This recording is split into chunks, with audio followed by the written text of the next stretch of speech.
All right, episode 1000.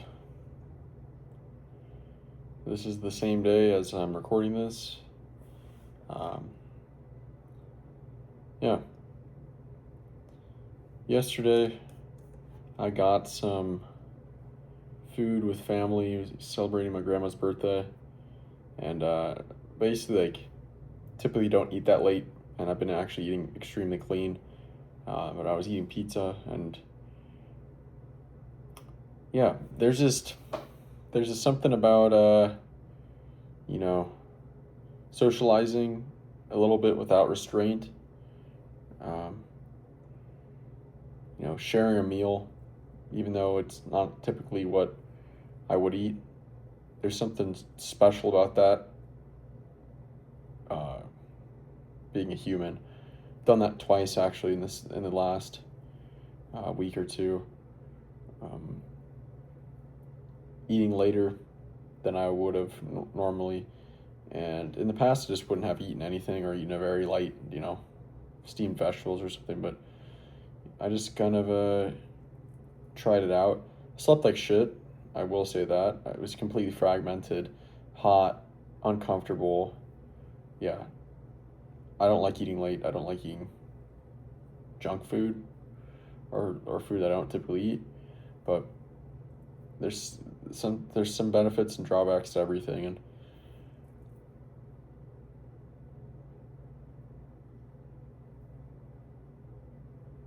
yeah, it's enjoyable. But I did feel kind of guilty about eating a ton of pizza yesterday. Like, I felt kind of bad after. I don't know if that's just because my stomach wasn't used to digesting it, or if I'm like psychologically, I'm like I don't try not to eat that food. Probably a combination of both. But either way, I've had one of the most productive days the next day after I've had in a long time. I mean, the day's not over, but it's a pretty good day so far. It's like four o'clock now in the afternoon. Done a lot today already. Knocked out a lot of projects that I've been wanting to get done that I just have been putting off, as well as the normal stuff. Um, yeah, the other meal I had was with my research lab, the faculty and other students, and that was enjoyable. Yeah. So this is episode 1000. If you've joined this channel, if you've subscribed in the past month, then welcome to this channel. It's grown a lot. We've gained like 17 subscribers in the past 30 days, maybe 20 in about the past month. And being a channel only, you know, with 100 subscribers, it's a big jump in a month. That's 20%. So yeah, I can't say that I expected to start growing in views and subscribers and um, watch time and all the stats. I mean, but here we are. So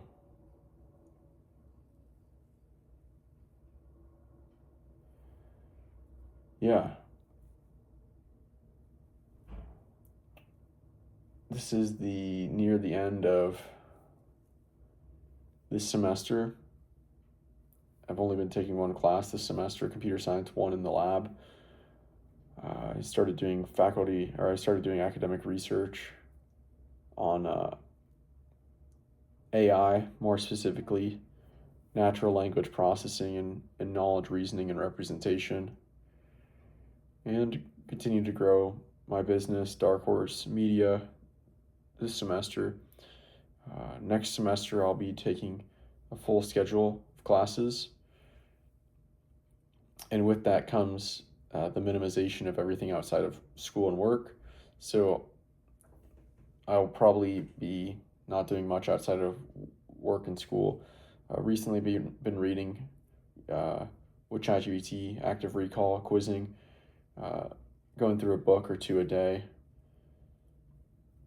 I've been studying linear algebra on my own for the past 160-ish days in a row, or not in a row, but like 160 days.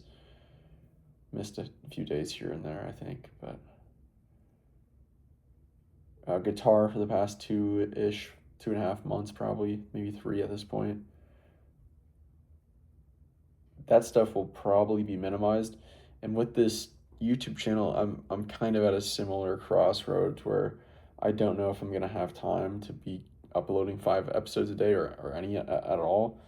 I've kind of come to think, well, if I do continue to post, it will be on my classes that I'm taking next semester, and maybe an occasional video like this where I just talk and think and reflect.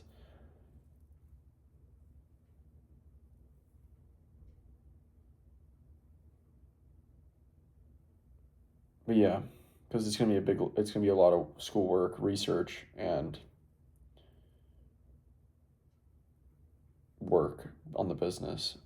There's gonna be a lot to do with all that. So all the time and minutes I can get back are valuable. Like I said, if I do post, I won't be really titling the videos. Like for example, like linear algebra videos. I don't title them because that saves me time. I don't have to watch back and try to remember what I was learning and then generate a broad title based on that. I can just copy paste the title and add a number. That's all I have to do for the title, and the thumbnail, same thing, copy paste essentially. That makes the process a lot faster. That's a possibility. Definitely a possibility. If I upgrade my internet to be faster, and I cut out the having to rewatch videos, that could streamline the video production process. The videos will not be entertaining to 99.99999% of people. They're not meant to be entertaining. They're really, what I've been doing is been documenting the evolution of my learning system, and the development of my knowledge, my mind, and yeah, it all really stemmed, all these learning type videos, and the huge amount of uploads in the past, what is it now, like 8 months, have been really stemming from a project I did on Make It Stick, which is the science of learning, cognitive science, what the research says how to learn, evidence-based learning techniques. And I really combed through that book with like a fine-tooth nail, and incremented and updated and evolved my learning system, which I've been developing for years now. I took the Learning How to Learn course when before I went to college. This would have been January, February, like starting somewhere around winter to spring 2022. So that would be just about 3 years ago, I guess, is really when I started to really focus on meta learning and developing a learning system, even though I had built learning systems in the past, but never really defined them as learning systems. And so it's been about 3 years, and I've now gone to school for 5 semesters. And each semester it's continued to evolve. And this Learning How to Learn with Make It Stick course that I documented me teaching and talking through and explaining and recalling and elaborating, this is all part of the learning system. The video production is part of the learning system, where I can externalize and piece things together and elaborate and build upon ideas through creating a video. And so that's what these videos are, is really, a lot of them are documentations of my learning system, but they aren't documentations of the learning system. They are the learning system itself, are a piece of it, a big piece of it. And so that's a little explanation of what a lot of my videos on this channel are now. They're learning videos. They're literally in real time pieces of learning that I've done in the past. And so if I continue to upload on YouTube during this next semester, that's probably what it will be. It will be like non-titled videos, just like Calculus 1, episode 15 or whatever, something along those lines. So I'm taking 14 credits 5 will come from calculus 1. 3 will come from computer science 2 and lab. 3 will come from an independent study where I'm essentially dropping in on a PhD level mathematical logic course, as well as broader AI course, as well as reading some independent research papers that go along with my research project. And then the last 3 come from a course called AI Concepts, which is kind of like the intro class for the AI major, which is, I am an AI major. I'm also a math major. I'm an AI major with an additional major of mathematics. So essentially I'm like a freshman in my majors, but I'm a sophomore, about to be a junior in credits. And that just comes from exploring. At first, I've taken a lot of natural science. I've taken a business class. I've taken a philosophy class.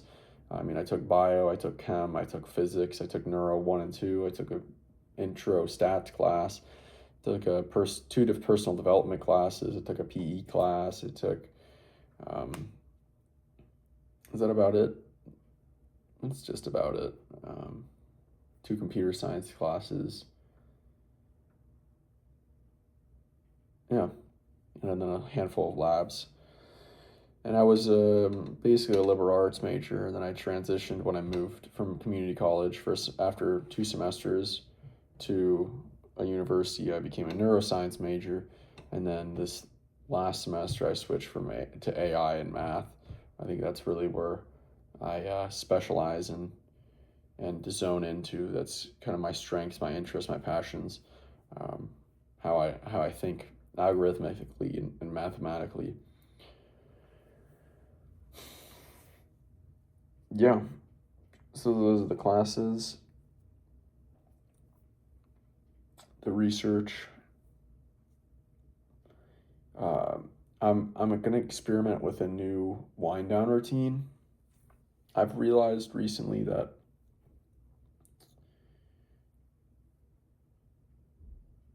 I am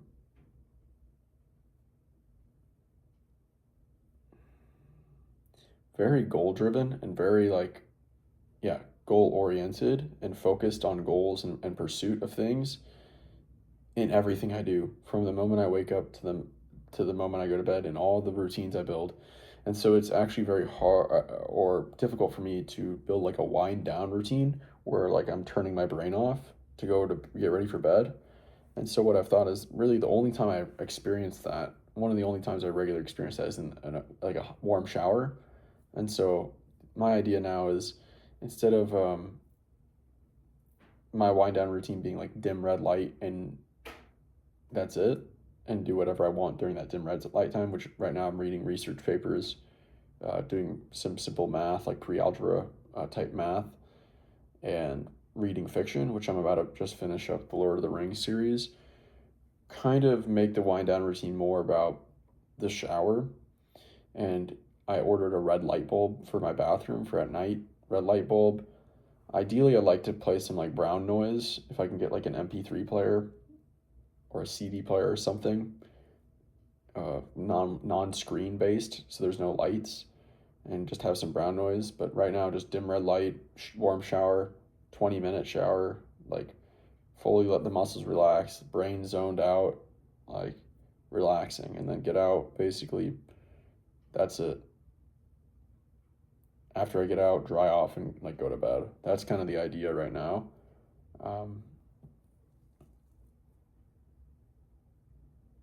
We'll see how it goes. I'm gonna be doing something along those lines, and I'm starting to experiment with it now. I've also set like a hard time.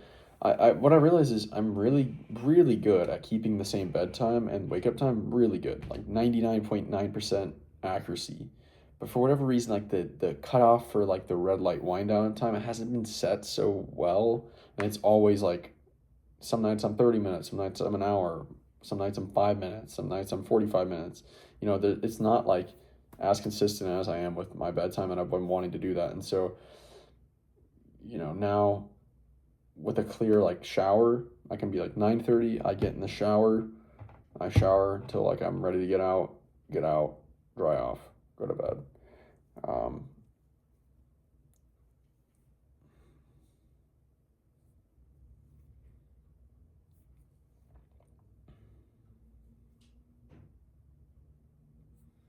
so that will be better for that cutoff. And I'm also like planning now. The same thing was with the last meal being kind of like here and there. I think 3 p.m. is going to be my cutoff for sleep. Last meal before sleep. I can eat anytime before that, but at 3 p.m. that's when I cut it off, and it makes a world of a difference to eat much earlier, especially if it's a large meal. You can really experience it in your sleep. It's been a game changer for me with my sleep quality is eating earlier. And so at 3 p.m. I go to bed at 10 p.m. So that's a 7 hour window. That's kind of where I'm looking to experiment with right now is 3 p.m. cutoff. All right. Anything else that I've done? Just a lot of work. A couple days and the semester will be over. I'm currently working on applications for RUs for this summer, which are research experience for undergrads, which will be great for resume to transfer as an undergrad or for a PhD or grad school, or just an internship or anything. It's really good for the resume academically. Will I ever use that on my resume? Maybe, maybe not. I'm pretty entrepreneurial, so maybe I've never really been focused on my resume, but I've been transitioning to becoming really more interested in research, and I've got like a perfect transcript, essentially a 4.0 with every possible class that has an A+ offered I've gotten. And so I kind of want to apply my learning system that I've spent years building onto school as I have, but in these more rigorous classes where it's like undeniable. Like once I've gotten deeper into AI and math core, if I'm getting A+ in those classes, it's like it's undeniable. And from there I could, potentially get into a really good school and a really good program and go from there if I'd like. And that'd be it's always been a dream of mine to do something like that. So that's where my mind's at with that. It would be really cool to do research in the summer as well. Some interest too. I guess if I don't think of anything else to say, I'll say two interesting thoughts that I've had recently. One of them was nuclear weapons. I was like, nuclear weapons. It's so easy to think like be fearful of nuclear weapons and nuclear war and think that nukes were like this extremely powerful technology that was like bringing the end of like humanity. But so far, since like America dropped the nuclear weapons in World War II, like it's probably been the safest and least amount of like conflict, maybe not conflict, but least amount of deaths from war in like human history. It depends because we have so many people alive nowadays, way more than the past. So it's hard to say, but there's something to like nukes have prevented total war, and total war is like the biggest loss of life. I don't even know how many people died in World War II. It's like 40 million plus or something like that, or more, which is just insane.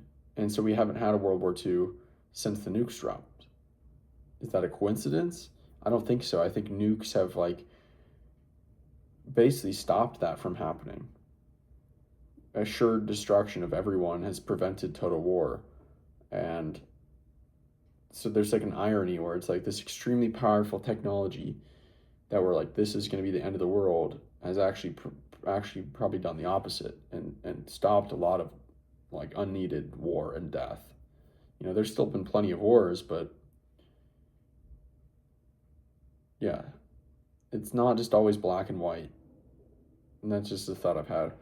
And then another interesting thought that I heard from Jensen Huang, the CEO of NVIDIA, when he was on Joe Rogan. He was talking about how, I don't remember what the doctors are called, they're like radiographers or something, and they need to look at basically like scannings and images of tumors and decide if they're malignant or benign, something along these lines. And the guy that created deep learning was like, this will be one of the first things to be replaced by machine learning and AI. And so everyone's like, well, there's going to be less radiographers. They're going to get replaced by AI. But what's actually happened is AI has completely like been utilized for determining those tumors are benign or malignant. But guess what? There's actually more radiographers than ever, which is the crazy part. And it actually makes a ton of sense when you think about it from the business perspective of, okay, I hire a radiographer, he has a purpose. Okay, and now he has a new tool that allows him to do more work, which allows him to produce more value for the company. And so the company just says, radiographers, these guys are now making us more value. They're making us more money. Hire more radiographers, not less. This whole idea of like AI is going to replace jobs. Why? Why would we think that though? If you think about it, if you're the entrepreneur, if you're the hiring manager, if you're the business owner, you're saying, oh, AI is making people more productive and allows them to produce more. Okay, let's hire more people. Why would we hire less people? Why would we want to make less money? That's not how businesses work. Businesses will just keep, oh, this thing is now making us more money, keep going more and more and more until it doesn't work anymore. That's how the nature of evolution and biological systems work, and that's how the nature of business systems work. Is, oh, we uncovered this new value, this new food source. Extract. Keep going. Yes, keep going. And so if your job is not literally what the AI does, which is you're not like, if your whole job was, I sit on a computer and move one file over to a new file. That's all I do every day is move files very predictably. Your job was probably already replaced by automations before LLMs hit the scene. So, but if your job is more than just one literal task, it's more of a basket of tasks with an overarching theme, and AI is a tool that you can utilize, well, then you're actually going to be more valuable and more hireable, in my opinion. So that's, if you just look at it economically, it's like, why would people, programmers, oh, programmers are going to get replaced with AI by AI. Is that really true? Or is it more likely of the cases AI is going to allow one programmer to do what it used to take 2 or 3 or 10 programmers to do? Does that mean we're going to hire less programmers or more? If you don't think about it economically, you'll say less. Why would they need to save money? If you think about it economically, it's more. Let's take on more projects. Let's produce more value for the company. That's so, and it ties in with this nuclear weapons idea where we create this super powerful technology, and with super powerful technology comes a lot of fear and unknowns, and we fearmonger around it. But what it may actually happen is that it's extremely good for society and everyone on the globe. And yeah, I just think what initially comes into your mind, your intuition about whether something's going to end up being good or bad, is maybe, I'm not going to say that the intuition is wrong. I'm just going to say it might be wrong. And what everyone is saying, what the masses say about things, about predicting things, typically that doesn't seem to have any correlation with being correct. And in fact, if the masses are saying something about, oh, this is going to happen, there's a decent chance that they're actually completely wrong. So that's just my thoughts on AI. At this point, everyone's talking about replace. Yeah, that's what you think about intuitively when you just don't think about it. But when you start to think about it, it's like, no, that's not what's going to happen. If, people are assuming AI is like superhuman powerful and we're going to be AGI. I work in an AI lab. I use ChatGPT, daily, maybe hours a day. it's not as powerful as you think it is right now. Maybe it jumps, maybe it doesn't. We're hitting diminishing returns apparently with power laws or scaling laws where you just add more chips, it gets better. We're apparently hitting limits with that. So is it just going to go from I can write a poem and a theme or in a style to I can do like extremely advanced like things like think and like reason. Reasoning is very difficult. It's very expensive, uh, electrically and power wise. Um, yeah, I think people just assume like they attribute a lot of human characteristics to it because it's like, oh, it's speaking, but most of what you see is just a stats machine. And then if you really get into the reasoning, it's a math machine. And who's to say the brain isn't like that too? But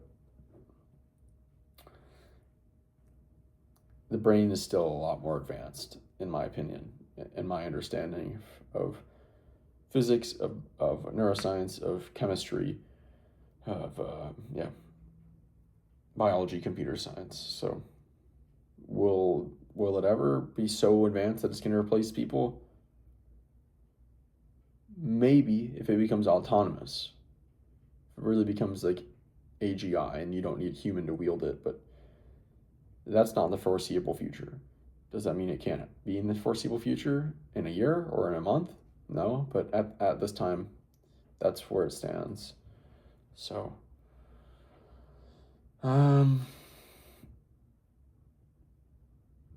yeah, I got a lot of other stuff I need to finish today, or that I want to finish today that I've put on a list to get done. I've knocked out most of it, a huge chunk, but still got a big amount of things to do left. So I don't even know what else to talk about. So I'm just going to leave it here. Episode 1000. Where will I be in episode 1100? I don't know, to be honest. Computer science video is about to be done because the course is over. The math, the Alex videos are done. The Make It Stick or Make.com videos are done. The Make It Stick videos are done. The Google marketing videos are done. The CXL videos are done. There's a lot that have been finished. A lot of projects that have been finished. So it's gonna be the flow of videos is gonna be drying up. That's for sure. But then again, if I start making videos for next semester, the production will go skyrocketing, skyrocket up again, and then I don't know if I'll be able to have time to make videos like this, but I don't know. We're gonna see. We're gonna see because next semester is an experiment, just like every semester, just like every day, just like every system, just like every video. So that's it for today.